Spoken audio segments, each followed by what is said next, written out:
Martes 19 de abril, bienvenidos amigos y amigas a Noticias 7. Esta mañana tenemos información importante en nuestra mesa de trabajo, así que damos y saludamos también a nuestros compañeros. Damos la bienvenida. Lautaro, Carolina y Byron. Primero vamos a revisar detalles de la nueva red de captación ilegal de dinero identificado por las autoridades. Lautaro.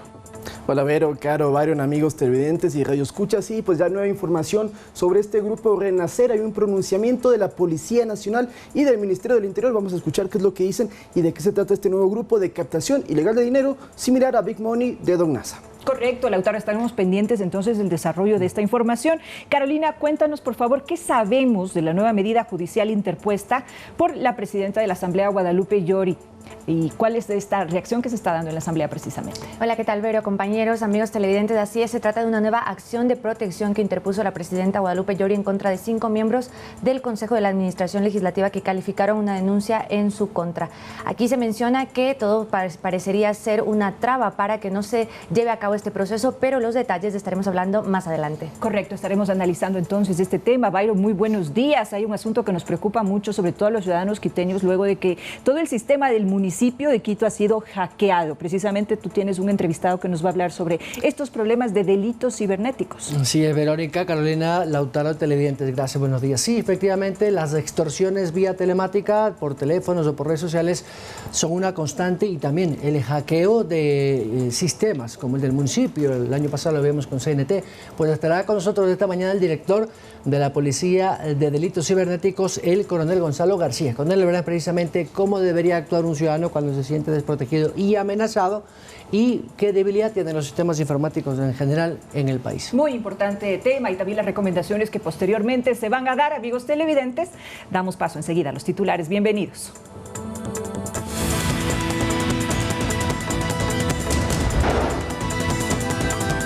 El ministro del Interior confirma que varios policías sí están involucrados en la red de captación ilegal de dinero llamada Renacer.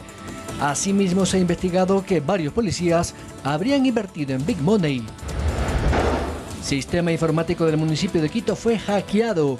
Los trámites en línea, como la matriculación vehicular, consulta de placas y registro de la propiedad, están suspendidos.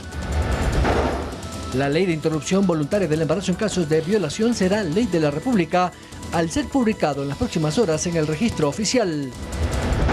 En deportes, conozca cuáles son las llaves de los equipos ecuatorianos en la Copa Libertadores y Sudamericana de la próxima semana.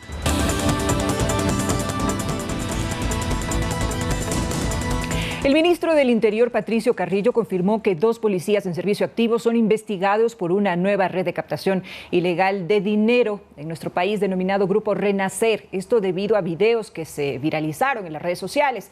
Vamos a ver el video. Es real ese video, efectivamente. Están procediendo desde la Inspectoría General y Asuntos Internos a elaborar los informes. Los 2 policías están identificados, son funcionarios que laboran aquí en la ciudad de Quito.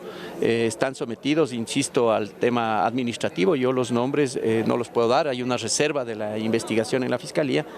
Nos preocupa que inclusive fajos de billete tengan, como es, los sellos de cooperativas, entre ellos la misma cooperativa de la Policía Nacional. Hemos pedido nosotros ya un adelanto de lo que conozco hasta aquí. Esto inicia como una estafa. Aquí hay una cuestión, porque el ministro del Interior dice que efectivamente son 2 policías en servicio activo, es decir, que están todavía laborando para la Policía Nacional, quienes están involucrados en esta presunta red de captación ilegal de dinero, alias Don Marquito y alias Don Dieguito, así se los denomina a ellos. Como ya hemos escuchado, tienen estos fajos de billetes con el sello de la cooperativa de la Policía Nacional. Se calcula que son entre 15.000 y 20.000 dólares que ellos manejan para estos préstamos que hacen con otros policías y con otras personas, que es el dinero que ofrecen. Sin embargo, la Policía Nacional emitió un comunicado en el que decían que estos 2 personajes no son miembros en servicio activo de la policía, sino que van a investigar, que ya no serían parte de la institución. Entonces hay este doble discurso que todavía no se determina. Lo que sí coinciden tanto el Ministerio del Interior, que es el organismo, la institución rectora de la policía, es que van a entablar acciones administrativas contra estas personas, sean o no policías en servicio activo, para tomar acciones y cartas en el asunto, porque les preocupa que se vuelva esto a expandir, como fue el caso de Don Nasa, que en cambio involucra a las Fuerzas Armadas. Y este fenómeno, Lautaro y compañeros y televidentes, no es nuevo. el notario Cabrera, en Machala, hace unos casi 12 años, si mal no me equivoco. El mismo fenómeno, militares, policías en servicio activo eran parte de estas redes de captación ilegal de dinero y lamentablemente esto se repite año tras año hasta que no se descubre, no lo sabemos.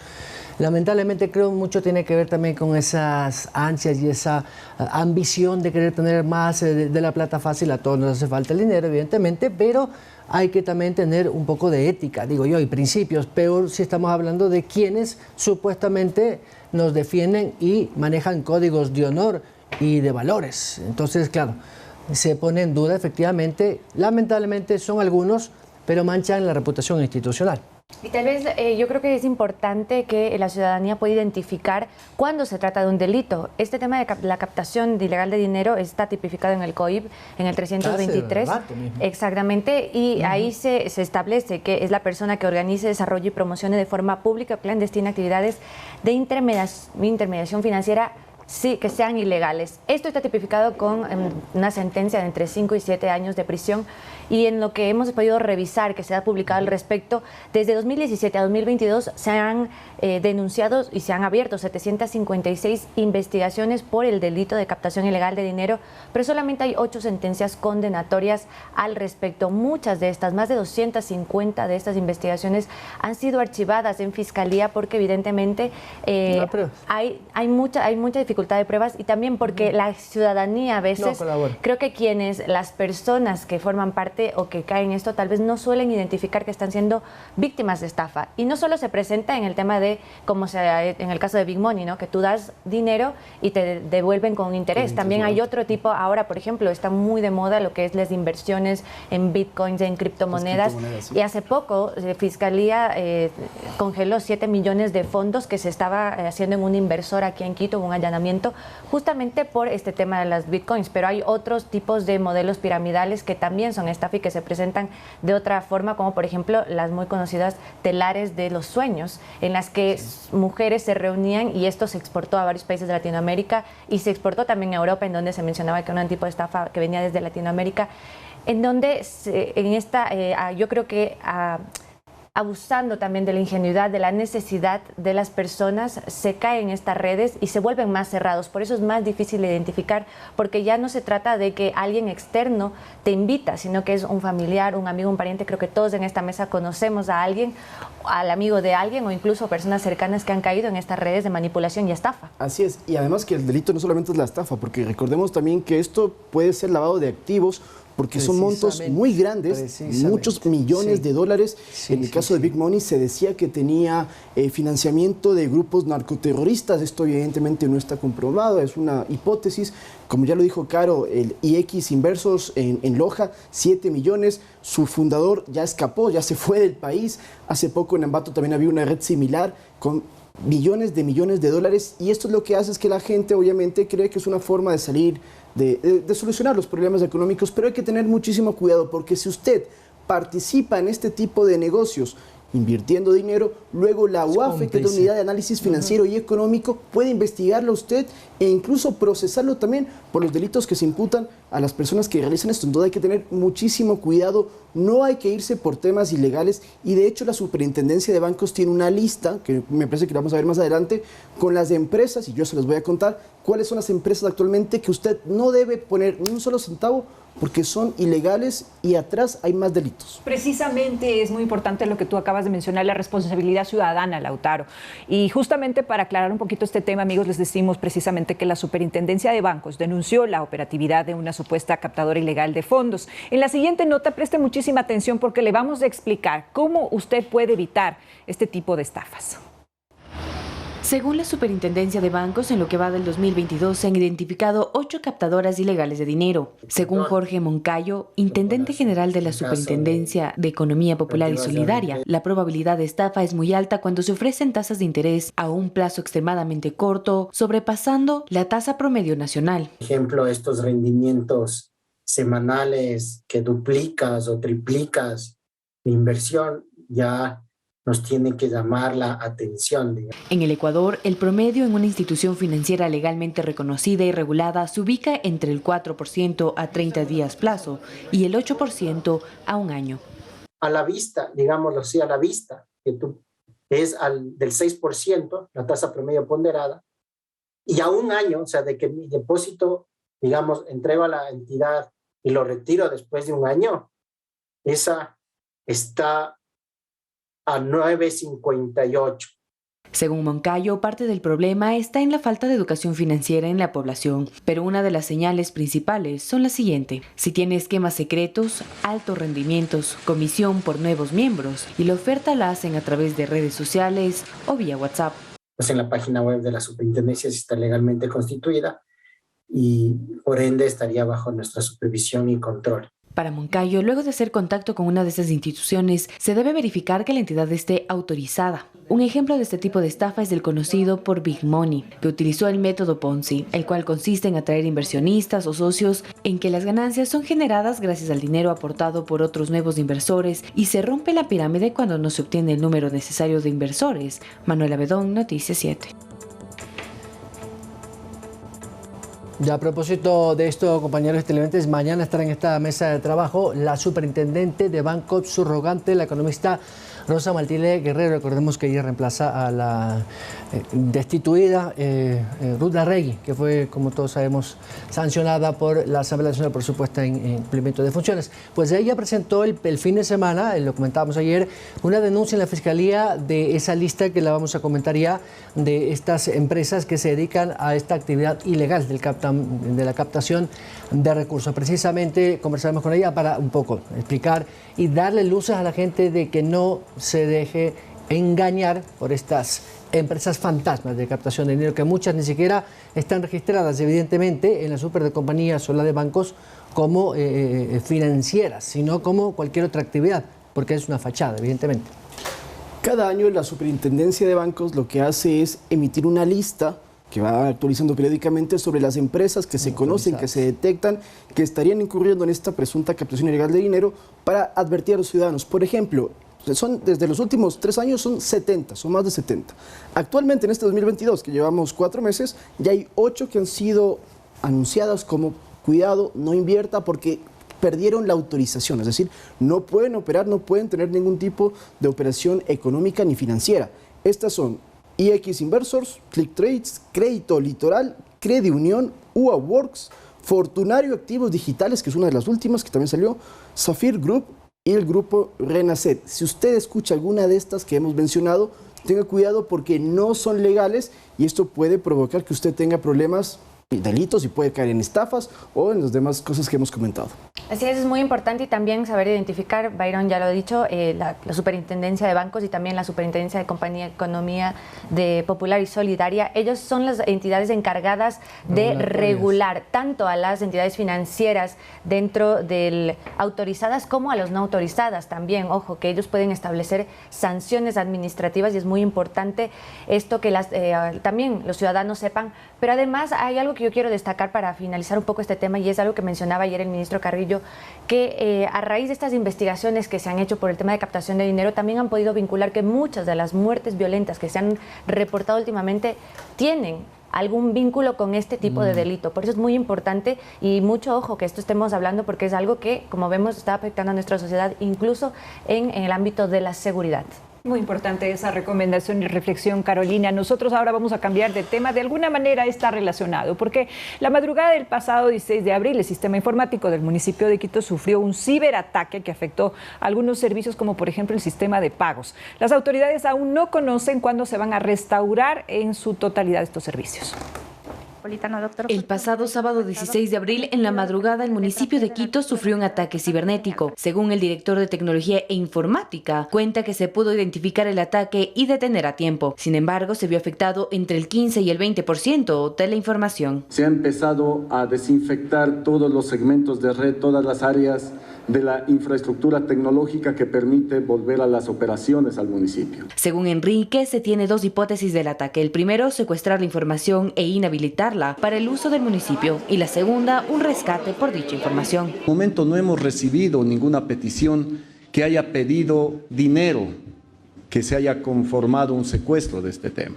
El director de Servicios Ciudadanos agregó que se tiene un plan de atención contingente y todos los balcones de servicio se encuentran operativos en jornada normal y su atención será bajo demanda y ya no por turnos como se tenía previamente. Nosotros los vamos a recibir para ser procesados al interno del municipio de Quito una vez que todos los sistemas se vayan restituyendo. Las autoridades aún no conocen cuándo se restaurarán los servicios digitales afectados. Sin embargo, el municipio ha planteado un plan de resiliencia, el cual se dará a conocer en el transcurso de la semana. Que aseguren ir conteniendo este virus, ir conteniendo y de manera segura evitar que el abrir servicios nuevamente comprometan operaciones. Manuela Bedón, Noticias 7. Lo cierto, compañeros y televidentes y que nos escuchan a través de Pública FM, que estamos, digamos, casi en una indefensión tecnológica. Y hace pocos meses veíamos esa firma de un acuerdo entre el gobierno norteamericano para ciberseguridad, igual que la Unión Europea, con Ecuador, para fortalecer estas políticas de seguridad cibernética que ahora las tiene todo el mundo, porque hay una debilidad institucional muy fuerte. Debemos recordar, el año pasado con CNT, cuando recién se inauguró el gobierno, fue hackeado por varias semanas.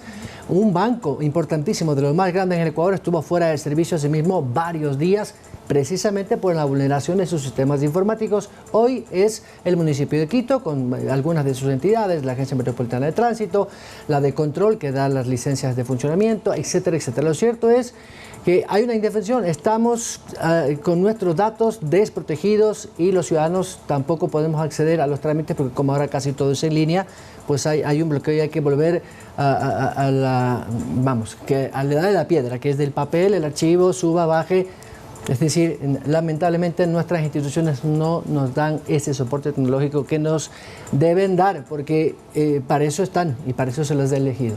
Y por otro lado también debemos tomar en consideración uno de los problemas también de estafas, ¿no? De estafas a personas y de este chantaje que se realiza, esta extorsión que se realiza, que también pues vulnera no solamente la seguridad, sino también la salud de muchas personas y que tiene que ver precisamente por esta falta de seguridad cibernética. Entran a tus redes sociales, entran a tus números telefónicos y realmente es una situación que está poniendo en peligro a muchas personas.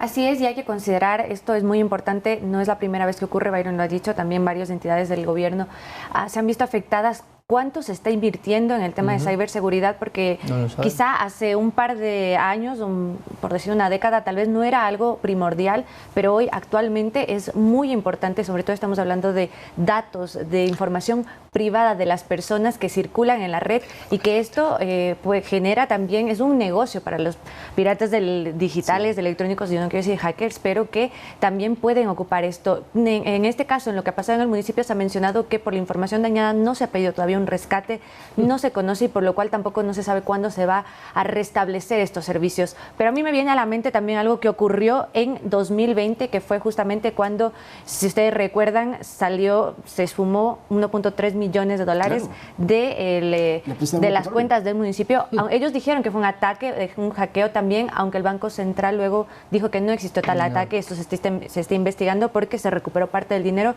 pero hay por lo menos como $178,000 que no se sabe dónde está y que nuevamente el Cabildo Capitalino tiene que rendir y esclarecer qué es lo que está pasando. Y deben recordarse ustedes, amigos, más o menos allá por el 2018, 2019, que hubo un robo de información de Ecuador. 13 millones de documentos, incluso de niños, fue hackeado por una de estas empresas que vendía estas bases de datos en Miami. Recuerdo que el ministro de la época, Michelena, también dijo que esto se iba a investigar, hasta las últimas consecuencias. No sé si igual a las últimas consecuencias. Lo cierto es que no sabemos si los datos de todos los ecuatorianos están siendo utilizados, vendidos en el mercado negro de la base de datos, que es una realidad. ¿Y esto qué es lo que trajo como consecuencia? Pues bien, la aprobación de la ley el año pasado, de la Ley de Protección de Datos Personales, cuya elaboración fue entre el Ministerio de Telecomunicaciones, la Dirección de Datos Públicos, la DINARDAP, que es la que tiene todos nuestros datos, pero hay que saber si efectivamente esa ley nos protege o no a los ciudadanos, en este caso. Claro, y para complementar lo que tú dices, incluso en Estados Unidos, Facebook vendió los datos personales de millones de personas para campañas políticas y publicitarias. Fue un caso que casi también produce quiebras en el caso de Facebook. Pero como dato les comento a la gente que está aquí, sobre todo en Quito, que el 95% de trámites que se realizan en el municipio son en línea. Por eso tanto problema, porque como vimos en la nota, el 15% ha sido afectado y fue un ataque de hackers direccionado para afectar a la información de la infraestructura tecnológica del Cabildo. Sí, como ya lo dijeron los compañeros, en los próximos días se calcula que podrían volver a recuperarse.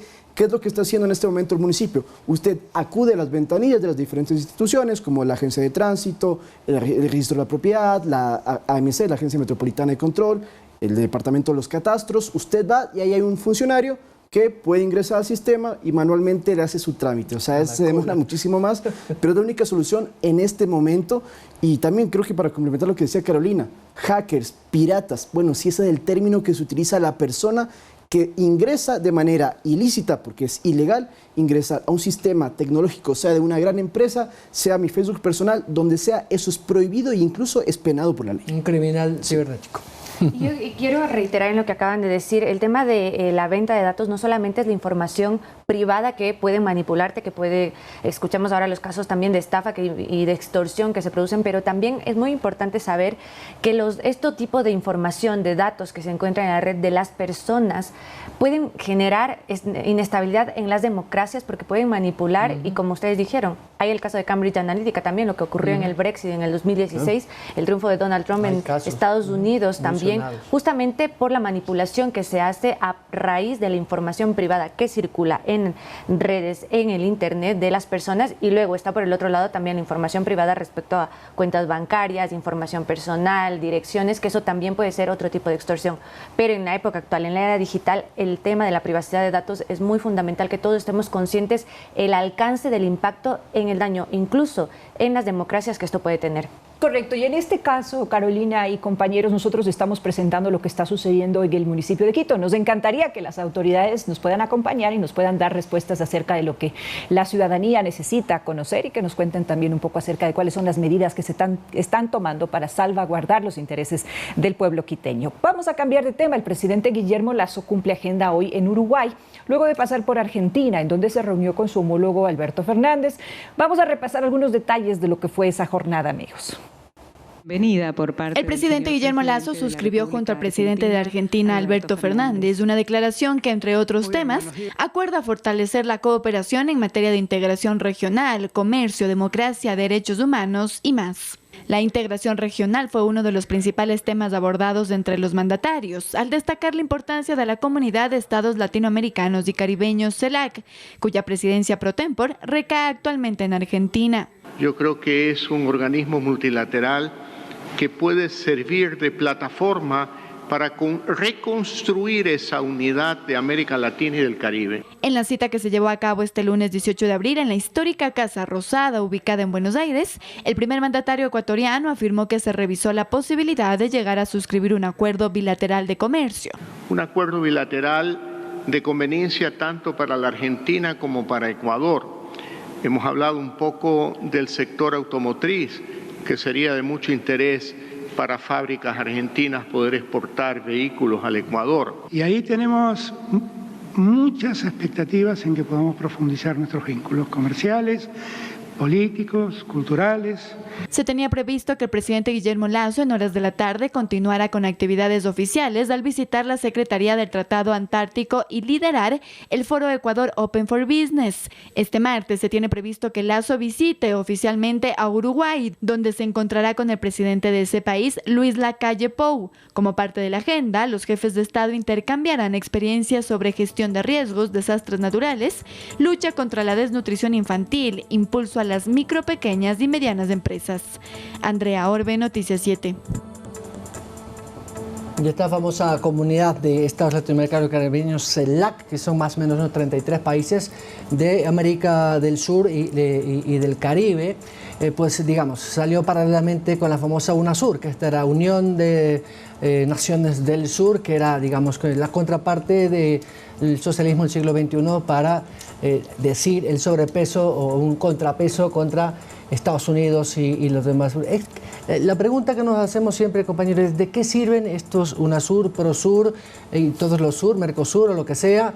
El ciudadano de a pie no lo entiende, porque si esto sirviera para que mejorara el nivel de vida de los países, pues bien, como la Unión Europea, que los 27, ya son 28 países que hace más de 40 años pues tienen una constitución, una moneda, y eso ha servido para mejorar el nivel de vida de los europeos. En América Latina eso ha fracasado y los intentos son a la vista. En algún momento estuvimos en la famosa Comunidad Andina de Naciones, que era el Acuerdo de Cartagena, que no sirvió de nada. Eso hay que decirlo tal cual.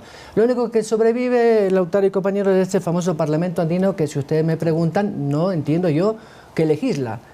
Pagamos de nuestros impuestos a los legisladores que van para allá, en la sede en Bogotá, pero no hay ningún resultado para el ciudadano de a pie, común y corriente. Es decir, me parece que esto de estas cooperaciones internacionales son muy poco prácticas para el ciudadano de a pie, las democracias comunes y corrientes como la nuestra. Porque en este caso particular lo que pide Alberto Fernández es que los países se pronuncien sobre Argentina, sobre Venezuela, perdón, y busquen la manera de que se pueda volver. Porque el presidente Lasso, tú sabes, se ha pronunciado que no reconoce al gobierno de Maduro. Y muchos gobiernos más tampoco. Así y además, la CELAC puede decir, queremos que se respete en Venezuela toda la libertad. Bueno, pero si Venezuela tiene un gobierno donde no lo va a acatar, ¿de qué sirve? Lo que sí podría funcionar, y esperemos que se haga, es que el presidente Lasso dijo ayer frente a Alberto Fernández que lo que él propone es que la CELAC forme una zona franca para poder así comercializar productos que beneficien a las poblaciones y también comercialmente poder negociar contra los gigantes asiáticos, con la Unión Europea. Eso sí es lo importante. Sin embargo, dejando de lado el tema de la CELAC, yo sí quiero acotar que es importante esta reunión entre Guillermo Lasso, que es de ideología de derecha, más conservador, frente a un Alberto Fernández de izquierda, que hasta algunos años era imposible que se junten. Era completamente imposible que no los personajes, sino dos presidentes de esa manera. Y si me permites, no estuvo la señora Cristina Fernández. No. Coincidencialmente, que es amiga íntima del señor Correa y de esa gallada de ex mandatarios del siglo XXI, muy crítica con los gobiernos de derecha, muy crítica con Macri, que es amigo personal del presidente Lasso, y muy crítica también con las políticas de los gobiernos de esta línea de centro o de derecha. Claro, entonces, me llama mucho la atención porque eso sí es un mensaje entre líneas de la política argentina, es decir, hay dos facciones dentro del gobierno. La línea más radical de la señora Kirchner y evidentemente del presidente Fernández, que me parece que está siendo un poco más práctico. Y además, el contexto que ve Argentina con una mega inflación, con una depreciación del peso y una bajada también de los ingresos por exportaciones que está golpeando mucho la economía de los argentinos. Por eso Argentina necesita también al Ecuador, les conviene mucho. Guillermo Lasso ya ha tenido contactos con Pedro Castillo de Perú, con Gabriel Boric de Chile, muy buena relación con gobiernos que son de izquierda. Habrá que ver cuando, si es que gana, en el caso de Gustavo Petro en Colombia, cuál será la relación bilateral con Ecuador, que somos vecinos. Ahora, otro punto importante para contarle a la gente es que Guillermo Lasso invitó a Alberto Fernández para que en julio, en la conmemoración de los 200 años de la visita de San Martín con Simón Bolívar en Guayaquil, ustedes recordarán el monumento de la Rotonda, pues se va a efectuar una rotonda moderna, porque va a estar Guillermo Lasso junto a Alberto Fernández dándose la mano ahí mismo en una conmemoración que es muy importante y, como lo hemos dicho, para el tema de la política exterior es interesante este tipo de acuerdos con gobiernos que efectivamente la ideología queda atrás. Guillermo Lasso dijo, tenemos diferencias, pero más tenemos coincidencias, y eso es lo que apunta, y le dijo, usted es mi amigo, algo que seguramente a los personajes que conocemos, políticos de oposición, no les debe gustar mucho. Pero muy interesante, sobre todo esta apertura que existe por parte del gobierno ecuatoriano para que se puedan dar estos acuerdos comerciales que va a beneficiar a varias naciones, y a nosotros también. Definitivamente un acuerdo comercial con Chile, por ejemplo, para la explotación minera es muy interesante, y dejar de lado un poco el tema político me parece una posición muy madura. Pero obviamente, amigos televidentes, ustedes tienen la última palabra frente a este criterio. Nosotros les contamos los hechos. Así también les decimos que ante la falta de pronunciamiento de la Asamblea Nacional a la objeción parcial del presidente a la ley de interrupción del embarazo en casos de violación, organizaciones sociales adelantaron que interpondrán demandas de inconstitucionalidad a la norma, una vez que esta sea publicada ya en el registro oficial. Así también la legisladora de la Izquierda Democrática, Joana Moreira, también ella informó que su despacho trabaja precisamente en una demanda ante la Corte Constitucional, mientras que el legislador independiente Alejandro Jaramillo plantea promover una reforma a la ley. Por su parte, la presidenta del Legislativo, Guadalupe Llori, reiteró que la Asamblea cumplió con el procedimiento parlamentario con respecto a la norma. Sin embargo, la presidenta del Legislativo reiteró que la Asamblea pues sí actuó como debió haber hecho con respecto a la norma, Carolina. Sí, tenemos las declaraciones de la presidenta Llori, que justamente ayer anoche se pronunciaba respecto a esto después de las críticas que se hicieron por la falta de pronunciamiento del legislativo al tratamiento de este veto. Escuchemos. Ciertos asambleístas con intereses ocultos buscan generar el caos y la desestabilización, aun cuando saben que en esta asamblea su presidenta respeta y hace respetar la Constitución y la ley. Trabajamos de manera independiente, sin presiones ni negociados. La ley que garantiza la interrupción del embarazo en caso de violación cumplió con el procedimiento parlamentario establecido en los artículos 130 y 135 de la Ley Orgánica de la Función Legislativa sobre debates y mociones. La Comisión de Justicia planteó un camino fuera del procedimiento parlamentario que limitó el tiempo de la Asamblea para tratar la objeción parcial del presidente de la República. La Corte Constitucional rechazó por improcedente la consulta de la Asamblea. Seamos autocríticos. La decisión de la Comisión de Justicia fue errónea. Bueno, y se aspira que la próxima semana esté en el registro oficial esta ley de aborto en casos de violación, porque el Ejecutivo deberá pedir primero a la Asamblea que explique el por qué no se ha pronunciado o que certifique que no hubo este pronunciamiento ni de ratificación ni de allanamiento, con lo cual enviará junto con esto las observaciones y entrará tal cual el presidente observó la ley. Recordemos, hizo 61 observaciones a 63 artículos que tiene esta norma. En este caso queremos a ustedes recordarles cómo quedaría esto, cómo se plantearía el caso de que una víctima de aborto que esté embarazada quiera acceder a este procedimiento. Primero deberá cumplir ciertos requisitos, empezando por el tema de plazos.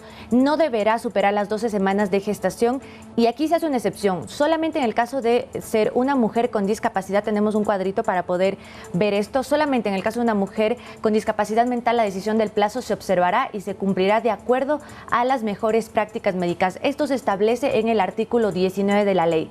Las semanas de gestación serán verificadas por un profesional de la salud luego de los exámenes correspondientes. Si se encuentra en el plazo establecido en la norma, la solicitante deberá cumplir con uno de los siguientes requisitos para acceder al procedimiento. Si podemos ver en el siguiente cuadro los requisitos, uno de estos tendrá que cumplir la persona que quiera someterse o que quiera acceder al proceso de aborto por violación. Uno, que la víctima de violación o cualquier persona que haya conocido el hecho primero ponga una denuncia para que se investigue y se sancione el delito. Aquí también se hace una excepción con las mujeres de discapacidad mental.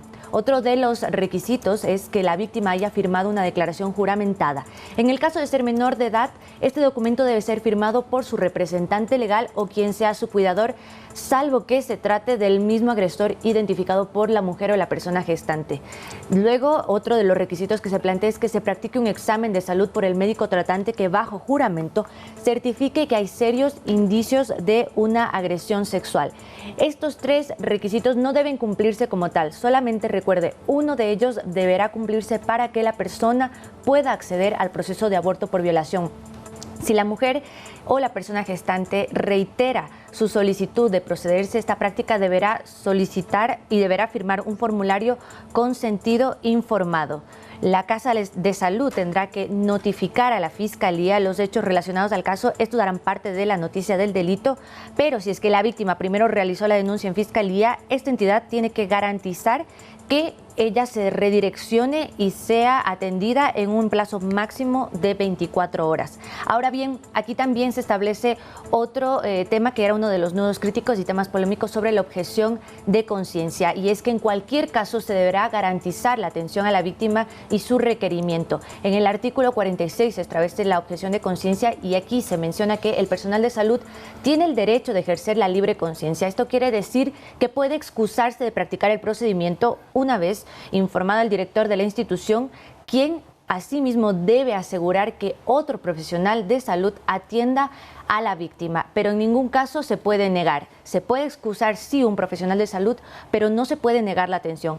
Esto es tal cual el procedimiento está establecido en la ley una vez que entre en el registro oficial con las observaciones hechas por el Ejecutivo. Como decimos, se han anticipado ya denuncias de inconstitucionalidad, que eso deberá tramitarse cuando la ley esté en el registro oficial y cuando estas denuncias se presenten y sean acogidas a trámite en el seno de la Corte Constitucional.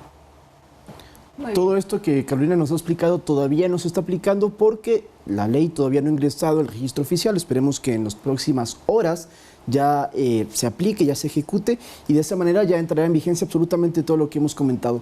Ahora, sobre el tema de la Asamblea Nacional, no sé si producción me confirma si podemos ya pasar al otro tema también, porque hubo una acción de protección de Guadalupe Llori contra los miembros del CAL, no todos, sino solamente los de oposición, por este intento de analizar su gestión mediante una comisión multipartidista, la cual debería convocarse en el Pleno. Todavía esto no ha sucedido y no podrá suceder hasta que no se lleve a cabo la audiencia para analizar esta acción de protección, esta medida de amparo, como también se denomina, que la presentó el jueves Guadalupe Llori junto al coordinador jurídico Santiago Salazar de la Asamblea Nacional contra los miembros del CAL, como les hemos mencionado, Ronnie Aliaga, Darwin Pereira, Yesenia Guamaní, Joana Moreira. Contra ellos evitó mencionar a Natalia Arias de Creo, quien no ha respaldado la postura de estos miembros del CAL, y Virgilio Saquicela, se me olvidó también decirlo, porque ¿qué fue lo que sucedió? Recordemos que la semana pasada Esteban Torres presentó una denuncia por incumplimiento de funciones de parte de Llori. Esta fue tramitada en el CAL la aprobó con 4 votos y por ende lo que establece la norma es que pase al Pleno para que allí se convoque y se conforme a esta comisión. Llori, con la acción de protección, lo evita hasta que una jueza de una unidad familiar de Mariscal Sucre en Quito pueda determinar si se acogen o no a esta medida, que por el momento blinda el procedimiento. Gracias, Lautaro. Y antes de irnos a la pausa, Brito, anunciarles que estará en cuestión de minutos el teniente coronel Gonzalo García, como hemos dicho, es director de la Unidad de Delitos Informáticos de la Policía, de la Cyberpol. Y también tendremos nuestro segmento de deportes, como todos los días, con nuestro compañero Fabián Alarcón. Amigos televidentes, hacemos una corta pausa, ya regresamos.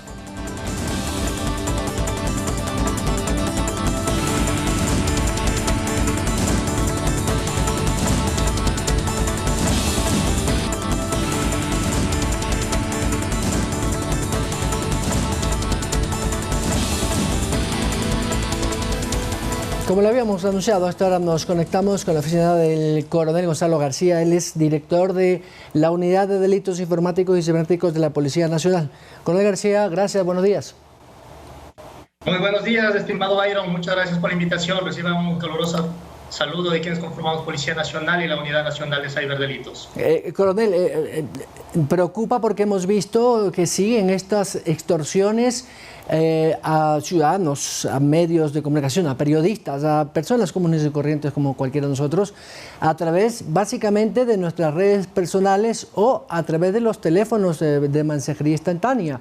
He visto, por ejemplo, que una ex concejal de Quito, y va a dar su nombre porque lo puso en Twitter además, Marianela Irigoyen, puso urgente, policía, me están extorsionando, y puso el capture de su conversación con la persona que le estaba extorsionando. ¿Qué debe hacer el ciudadano cuando sucede esto? Perfecto, sí, bueno, esta es una de las varias modalidades delictivas que los piratas cibernéticos están utilizando por esta masificación que ha existido en el uso de las nuevas tecnologías de la información. Hay que tener claro que a partir de la pandemia, el Ecuador y el mundo en tal comenzó a utilizar de una manera acelerada las nuevas tecnologías de la información. Y este uso acelerado de las tecnologías no vino de la mano de una adecuada educación o de un adecuado conocimiento del uso del Internet y de las redes sociales. Es así que lastimosamente los ciudadanos nos dicen que apenas el 10% de los ecuatorianos tenemos un conocimiento general de utilizar adecuadamente el Internet y las redes sociales, y el resto de los ciudadanos desconocen de cómo usar adecuadamente estas herramientas.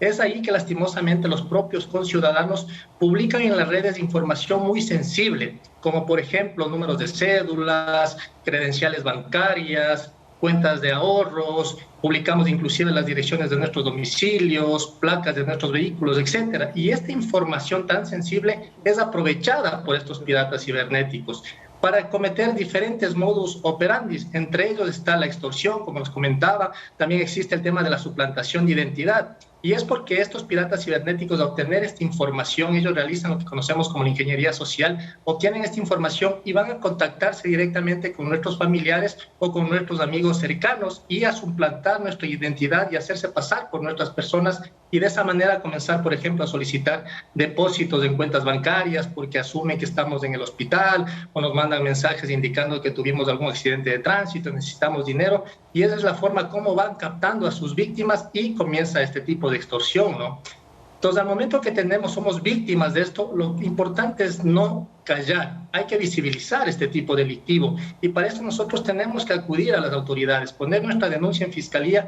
¿Cómo? Adjuntando toda esta información, estos mensajes de texto o tal vez capturando pantallas, imprimiendo si nos han llegado correos electrónicos y todo esto adjuntar a nuestra denuncia. Es importante que los ciudadanos no borren estas evidencias digitales, que lo mantengan en sus dispositivos electrónicos para que esto sirva de las experticias y pericias que va a realizar Policía Nacional ya durante la investigación que se lleve a cabo, ¿no? Coronel, hay personas que lo publican en redes sociales, por ejemplo, y lo recordamos con nuestro compañero Arturo Barriga, cuando fue objeto de lo mismo, puso el capture de su teléfono, de su mensaje de WhatsApp, en Twitter y en otras plataformas, y esto se viralizó. ¿Es correcto hacer esto? ¿No corre peligro la persona? Porque uno, claro, se asusta, se preocupa, no sabe si hacerlo o no, o si ir directamente primero a la policía y luego publicarlo. ¿Cuál es lo mejor? No es preferible socializar en nuestras redes sociales. Acordémonos que el momento que nosotros publicamos una información en redes sociales, vamos a perder el control de esta información. Entonces, lo importante es que nosotros primero mantengamos la calma y segundo, el paso es poner la denuncia ante las autoridades competentes, en este caso ante Fiscalía, para que posterior Fiscalía aboque conocimiento y delegue, en este caso, a la unidad especializada en delitos cibernéticos como nuestra unidad, para nosotros, utilizando todas las herramientas tecnológicas, con el personal altamente capacitado que contamos, realizar las investigaciones. Y es así que nosotros hemos tenido una productividad muy importante en estos 2 últimos años, alrededor de 50 personas aprendidas y detenidas por estos delitos, estructuras criminales desarticuladas. ¿Por qué? Por lo que la sociedad ha visibilizado y ha dado a conocer estos modus operandi. Coronel, estoy aquí y voy a compartir este diálogo con nuestro amigo y compañero de la redacción del Telégrafo y también de la sección Deportes, Fabián Alarcón. Fabián, cuéntanos tu caso, porque ayer justo, Fabián, lo tenemos en pantalla, ha sido objeto de una extorsión. Cuéntanos para que la policía lo sepa y te oriente cómo actuar. Así es, buenos días, coronel, ¿cómo está? Un gusto. Realmente sí, ayer tuve la mala fortuna de vivir una experiencia similar. Este tipo de experiencia que realmente sí preocupa mucho, ¿no? Y de seguro le pasa a mucha gente como a nuestro compañero Arturo Barriga y otros. Coronel, mi consulta es la siguiente, obviamente. Ayer yo recibí la llamada en la mañana y claro, obviamente lo que hacen es sorprender tomando datos personales, como usted bien refiere. En mi caso, por un negocio particular que se tiene en familia, fue donde me trataron de, por decirlo de alguna manera, enganchar para generarme la preocupación. Sin embargo, la duda queda. Si es que uno de pronto, digamos, como yo hice ayer, preferí cortar la llamada inmediatamente cuando empezó a hablarme, porque me habló de la banda de los choneros, me habló del sector donde yo vivo y me dio su nombre, Luis Carlos Zambrano, por ejemplo, que fue el nombre que utilizó. Entonces, la preocupación queda, si es que uno corta la llamada o se niega a acceder a este tipo de extorsiones, ¿podría darse algún tipo de retaliación? Porque obviamente de una u otra manera tienen esos datos, tienen los datos personales, algún negocio, algún contacto. ¿Se podría generar este tipo de situaciones en caso de negarse? Perfecto, sí. Lo que usted ha hecho es lo correcto. Hay que cortar esas comunicaciones. No hay que seguir dialogando con estos piratas cibernéticos. Es preferible cortar la comunicación y no dar más información. Porque lastimosamente, ¿qué hacemos los ciudadanos? Como usted dice, nos asustan, nos llegan a intimidar y por ese susto nosotros comenzamos a dar más información. Entonces, lo preferible es cortar esa información y pues alertar a la comunidad, a las autoridades. También es importante, como usted dice, toda esta información es verdad que tienen estos piratas cibernéticos, pero es por lo que les comentaba. Lastimosamente nosotros como ciudadanos publicamos información en nuestras redes sociales, en el internet, y esta información se viraliza, se pierde el control de esta información y muchas veces va a caer en manos de estos piratas cibernéticos. Ahí la importancia de poner en conocimiento a la autoridad para nosotros, dentro ya de la investigación, realizar todas las actividades investigativas para dar con los autores de estos delitos, ¿no? En el tema de extorsión también no nos olvidemos que Policía Nacional cuenta con una unidad especializada como es la UNACE, especialistas en este tipo de extorsión, quienes van a abocar este conocimiento en este delito y para emprender las investigaciones técnicas con el apoyo de nuestra unidad en la parte tecnológica. Entonces siempre Policía Nacional con sus unidades trabaja de la mano en conjunto para llegar a establecer a los causantes de estos delitos, ¿no? Fabián, muchas gracias por tu testimonio. Coronel, quiero seguir con usted y le hago una pregunta que se deben hacer todos los ciudadanos cuando sucede esto. El miedo que tenemos de que le decimos a la policía y la policía puede demorarse por sus propios procedimientos, porque además no es la única denuncia. ¿Qué hacer en caso de decir, hago la denuncia, presento la documentación, las pruebas, pero mientras la policía toma acción, yo me puedo sentir en indefensión? ¿Qué debe hacer el ciudadano mientras pasa este procedimiento policial? Ya, ok.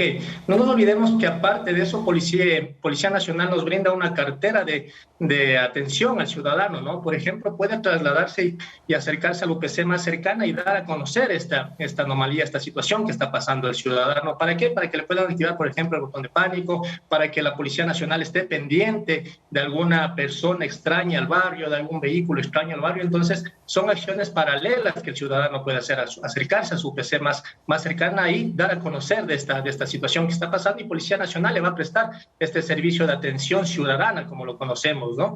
Mientras, por otro lado, se va a llevar ya la investigación. Es importante que sepan, al ser un delito un delito típico, la Policía Nacional enfrenta inmediatamente estos requerimientos. Fiscalía General también da inmediatamente el paso a estas denuncias, y Policía comienza inmediatamente con estas investigaciones. Lo que hay que tener en cuenta también, que los ciudadanos no pierdan la tranquilidad, que tengan la calma necesaria para que también sepan cómo controlar esta situación. Muchas veces estos delincuentes aprovechan de nuestro nerviosismo, de nuestra desesperación. Entonces, ahí pedirles a los ciudadanos que mantengan la calma, que comenten también a su círculo más cercano de familiares, de amigos que están siendo víctimas de extorsión, para que otros amigos de este grupo cercano no caigan en esta misma trampa, en estos mismos engaños, y no vayan a depositar, por ejemplo, dinero. Eso no lo hagan. Siempre estos delincuentes van a citar o dar cuentas bancarias para que hagan transferencias económicas. Entonces, no hay que realizar ningún tipo de transferencias electrónicas, ni bancarias, ni hacer depósitos. Tenemos nosotros, si es que alguien se está haciendo pasar por un familiar, nosotros llamar a esa persona, hacer una investigación. Nosotros también, como ciudadanos, investiguemos a quién nos llamó. Entonces, si se hace pasar por un familiar, por un amigo, yo devuelvo la llamada y puedo contactarme. Si sabes que recibí un mensaje tuyo, tú eres la persona que me contactó, y vamos a ver que nuestro familiar o nuestro amigo no fue, y en este momento vamos a romper esa cadena delictiva. Coronel Gonzalo García, muchas gracias, muy gentil. Siempre en las órdenes, un gusto. El director de Delitos Informáticos de la Policía Nacional, a propósito de estas extorsiones. Mucha atención y ojo con lo que denunciamos y cómo hacemos. Proceda siempre por la vía correcta la policía. Nos vamos al último corte.